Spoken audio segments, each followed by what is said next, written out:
Hola, buen día gente de YouTube. En este video veremos la fisiología del aparato reproductor femenino de una forma resumida.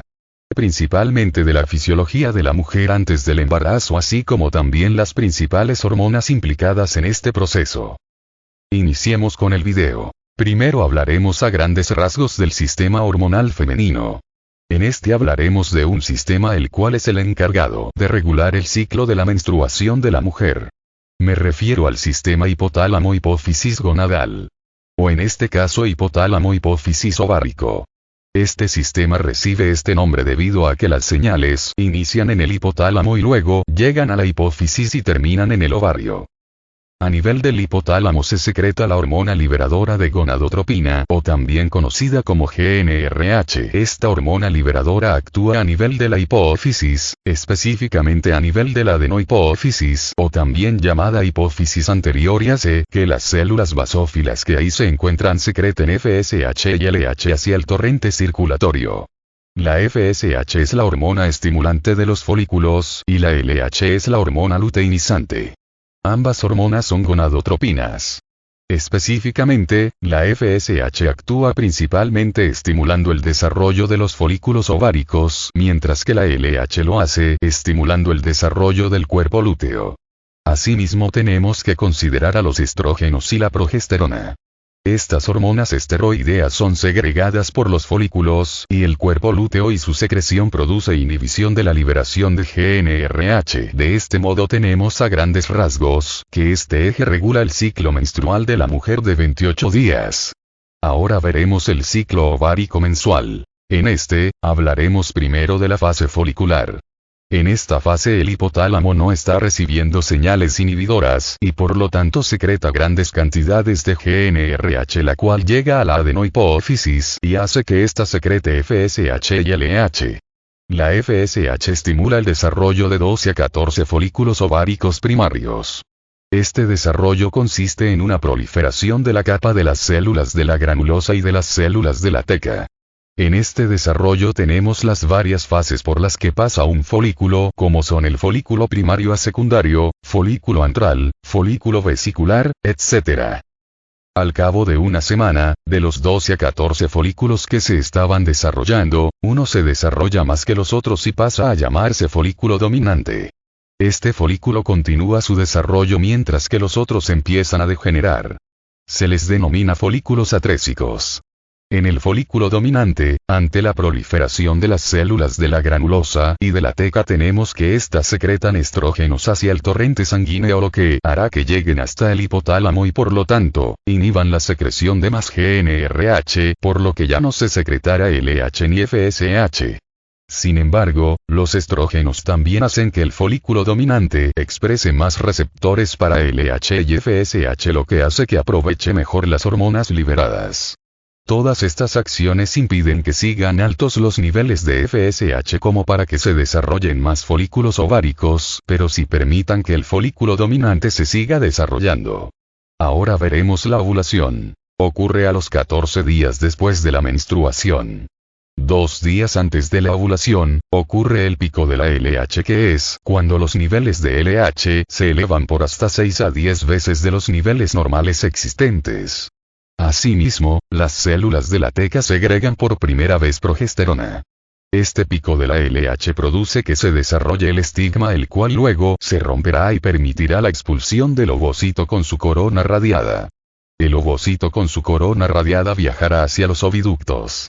Ahora veremos la fase lútea. El pico de la LH transforma las células que se quedaron en el ovario tras la ruptura del estigma en células luteínicas. Es decir, el cuerpo lúteo amarillo. Las células de la granulosa que conforman el cuerpo lúteo secretan en gran cantidad progesterona y en menor cantidad estrógenos. Y las células de la teca secretan andrógenos, testosterona y androstenodiona. El efecto producido por el pico de la LH y la permanencia de sus niveles en sangre dura 12 días. Pasados esos 12 días, bajo el efecto de la retroalimentación negativa que ejercen los estrógenos que está secretando el cuerpo lúteo sobre el hipotálamo y que causan un descenso de la LH, el cuerpo lúteo degenera y deja de secretar hormonas. 2 días después inicia la menstruación. Ahora veremos las funciones de las hormonas ováricas. Tenemos dentro de las hormonas ováricas los estrógenos como el estradiol, estrona y estriol. Los estrógenos son secretados principalmente por las células de la teca interna y en menor medida por la granulosa. Las otras hormonas ováricas son los gestágenos, principalmente la progesterona. Ahora veremos los efectos que ejercen los estrógenos en el organismo. Los estrógenos estimulan el crecimiento y desarrollo del útero, ovarios, trompas uterinas, vagina y genitales externos. El endometrio se engruesa. Los estrógenos estimulan el desarrollo del estroma de las mamás, el crecimiento del sistema ductal y el depósito de grasa en las mamás. Los estrógenos hacen que los huesos crezcan. Es decir, estimulan la actividad osteoblástica. Sin embargo, también fomentan el cierre de las epífisis óseas. También, los estrógenos tienen un débil efecto que incrementa las proteínas totales y la actividad metabólica. Esto favorece el depósito de grasa en mamás, caderas y muslos.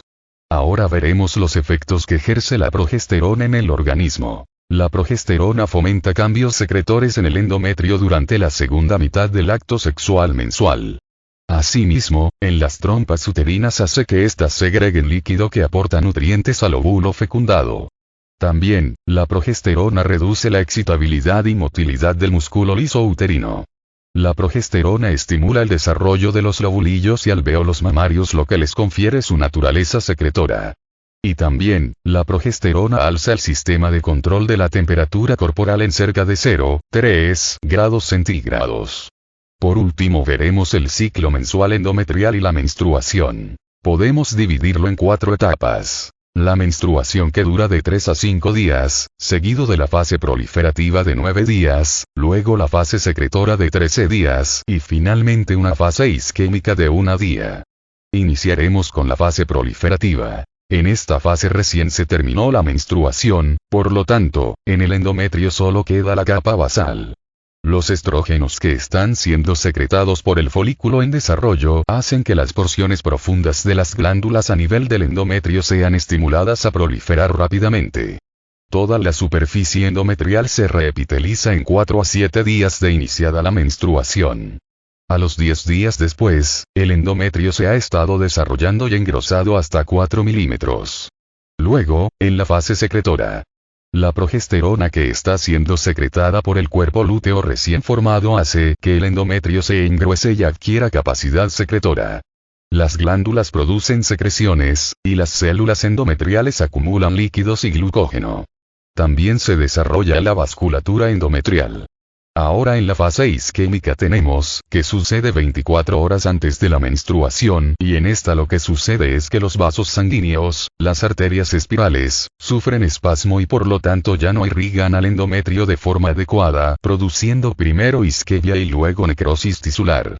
Los eventos característicos de esta fase son la distensión de la cavidad uterina, el aumento en los niveles de prostaglandinas y la disminución de los niveles de progesterona.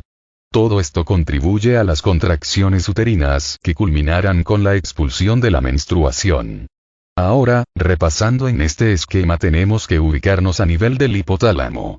Al inicio no recibe señales inhibidoras y entonces secreta GnRH, la cual actúa a nivel de la adenohipófisis y hace que secrete FSH y LH.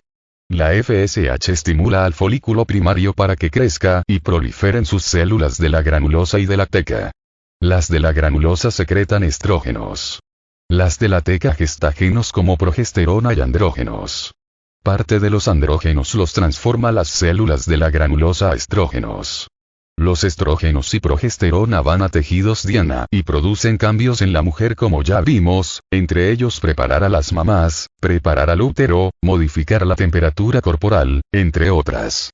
Asimismo, muchos estrógenos y progesterona actúan en el hipotálamo inhibiendo mayor secreción de GnRH, con lo que se cierra el ciclo. La FSH predomina en la fase proliferativa o folicular, los primeros 9 días después de los 5 días de la menstruación. La LH predomina en la fase secretora o lútea, los siguientes 13 días después de acabada la fase proliferativa. Luego, faltando un día para la menstruación, los niveles de LH son insuficientes y hacen que el cuerpo lúteo se degenere y por lo tanto ya no secrete altos niveles de estrógenos, y esto hace que el hipotálamo ya no sea inhibido. Acabado este día o fase isquémica, empieza la menstruación y así sucesivamente. De este modo se cumple el ciclo de 28 días. Bueno, hasta aquí el video del día de hoy. Espero te haya servido. Dale like y suscríbete. Comenta y comparte el video. Pronto se subirán más videos. Hasta pronto.